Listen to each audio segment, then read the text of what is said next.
vārds Marmala raksturo tieši to, kas mēs visi esam, jo mēs katrs esam no savas korporācijas, mēs katrs esam no sava novada, katrs no savas pilsētas, un Latvija ir tāda zeme, kur ir neskaitāmi tūkstoši upju, un viss šīs upes satek jūrā, un gluži tāpat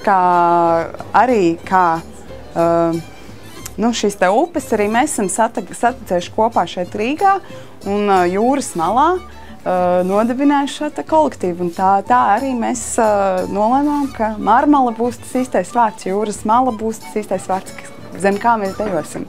Es dejoju jau no 3 gadu vecuma, tautas dejas, tā kā es Tukumā dzīvoju pati un no bērnības dejoju, man brālis dejoja.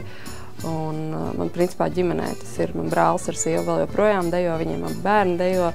Un es biju nodejojis līdz 21 gadu vecumam, un tad tā kā likās, ka viss ir jābeidz dejot.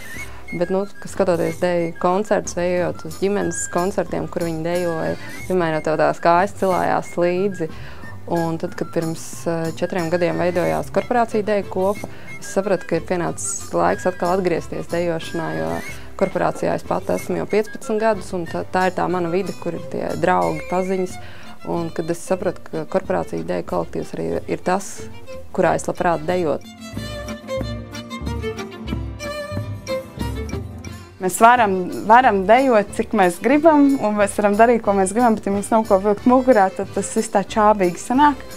Un, diemžēl, Rīgā dejojošiem cilvēkiem, kas nav piesaistīti pie pašvaldības, ir ļoti grūti, jo vienīgais principā ir vai nu pašiem savākt naudiņu, vai arī meklēt sponsors. Un tā kā mans uzskats, ka par manu brīvo laiku man ir jāmaksā pašam, ir jāmeklē tāda arī veids, kā iegūt līdzekļus tādai nepieciešamībai kā tērpi.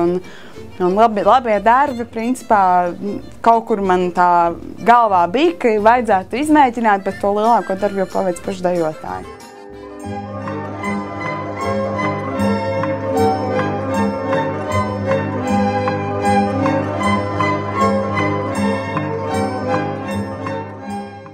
Mēs dejojām jau 3 sezonas, bet mums pašiem vēl nebija savu tautas tērpu. Tad, kad mēs koncertos uzstājāmies, mēs mēdzējām īrēt tērpus. Un, protams, ja tu īrēji tērpus, tas ir nevienmēr tev der.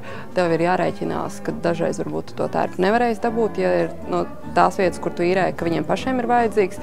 Bet, ja tu uzšūji savu tērpu, tad tas ir uzšūts uz katru no dejotājiem.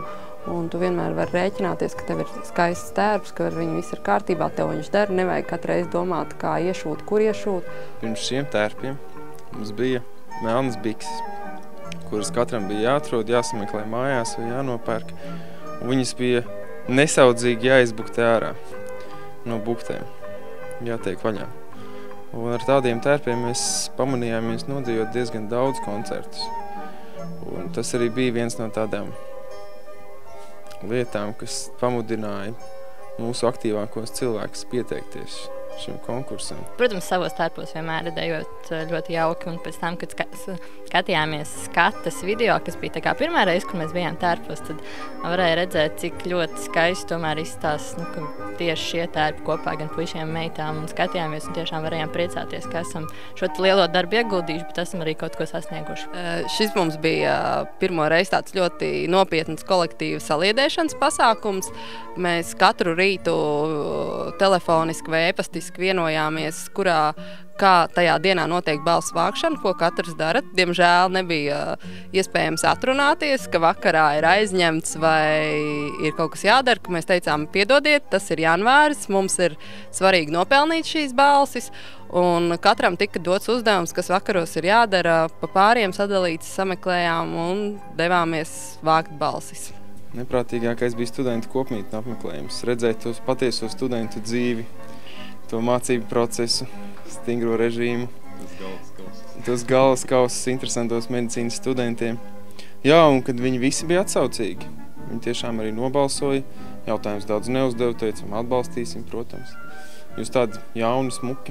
Man liekas, tāds vissaliedējošākais brīdis bija tās pēdējās minūtes, ka mēs vēl bez 3:12 sazvanījāmies, saskaipojāmies, bija radi draugi iesaistīti, mēs vēl redzējām tie, kas ir online, zvanījām viņiem, vai viņi ir nobalsojuši, lai viņi to izdara. Un, protams, sapratām, ka tā sistēma karās augšā un ka nevarēja saprast, kas tur notiek. Un, protams, pēc pusnakts bija ļoti liela bļaušana, skaļi kliedzieni. Es domāju, ka kaimiņi noteikti pamodās, jo visiem tiešām bija ģimenes arī iesaistīts tajā procesā. Protams, žēl par tiem, kas netika, bet no otras puses tā tas ir.